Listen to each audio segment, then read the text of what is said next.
नमस्कार दोस्तों, हमारे YouTube चैनल पर आपका हार्दिक स्वागत है। आज मैं आपके लिए एक हार्ट टचिंग स्टोरी लेकर आया हूँ। हिंदी कहानी विपत्ति का एहसास।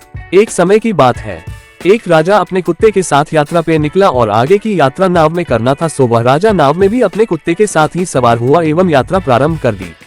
उस नाव में राजा के अलावा अन्य यात्री भी सफर कर रहे थे तथा अन्य यात्रियों के साथ एक दार्शनिक भी था। इससे पहले कुत्ते ने कभी भी नाव में सफर नहीं किया था, इसलिए वह कुत्ता अपने को सहज महसूस नहीं कर पा रहा था। वह कुत्ता भरे नाव में उछल कूद कर रहा था और किसी को चैन से नहीं बैठने दे रहा था। मल्लाह उस कुत्ते की हरकत और उसकी उछल कूद से परेशान था कि ऐसी स्थिति में कहीं यात्रियों की हड़बड़ाहट से नाव डूब न जाए। उसकी परेशानी वाजिब भी थी, परंतु वह कुत्ता राजा का था, इसलिए मल्लाह की हिम्मत नहीं हो रही थी कि वो उसे डांटे या डराकर शांत करा दे। वह सोच रहा था कि वह भी डूबेगा और दूसरों को भी ले डूबेगा, परंतु कुत्ता अपने स्वभाववश उछल कूद में लगा था, जिससे नाव में बैठे अन्य यात्री भी असहज महसूस करने लगे। ऐसी स्थिति देखकर राजा भी गुस्से में तिलमिला रहा था, पर कुत्ते को सुधारने का या उसे शांत कराने का कोई उपाय उनके समझ में भी नहीं आ रहा था।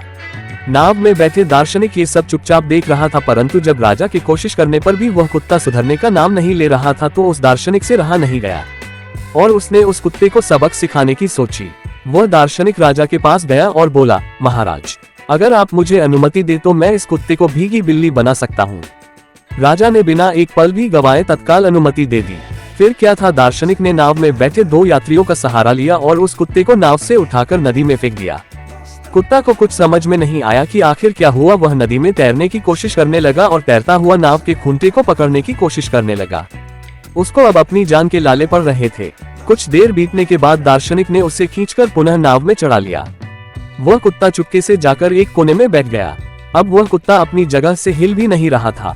उसके स्वभाव में अचानक बदलाव आ गया था। नाव के अन्य यात्रियों के साथ साथ राजा को भी उस कुत्ते के बदले व्यवहार पर बड़ा आश्चर्य हुआ। राजा ने दार्शनिक से पूछा, कृपा कर ये बताओ कि ये कुत्ता पहले तो उछल कूद और हरकतें कर रहा था, परंतु अब वाकई भीगी बिल्ली बन गया। ये कैसे संभव हुआ कि यह पालतू बकरी की तरह चुपचाप बैठा है? दार्शनिक बोला, खुद तकलीफ का स्वाद चखे बिना किसी को दूसरे की विपत्ति का एहसास नहीं होता है।